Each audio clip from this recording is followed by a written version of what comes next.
یہ دکھنے میں محمد لگتا تھا، بولنے میں علی لگتا تھا۔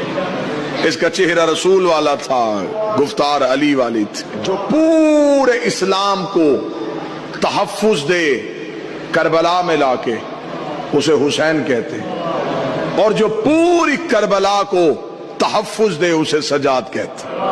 جو کھلے ہاتھوں سے خیبر کا در اکھاڑے اسے علی کہتے ہیں، جو بدے ہاتھوں سے یزید کا تخت اکھاڑے اسے سجاد کہتے۔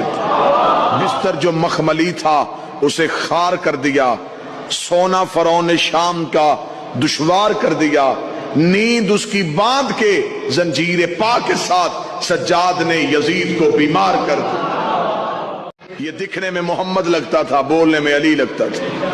اس کا چہرہ رسول والا تھا، گفتار علی والی تھی۔ جو پورے اسلام کو تحفظ دے کربلا میں لا کے، اسے حسین کہتے، اور جو پوری کربلا کو تحفظ دے اسے سجاد کہتے۔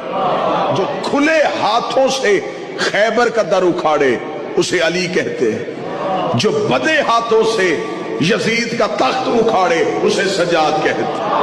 بستر جو مخملی تھا اسے خار کر دیا، سونا فرعون شام کا دشوار کر دیا، نیند اس کی باندھ کے زنجیر پا کے ساتھ سجاد نے یزید کو بیمار کر دیا۔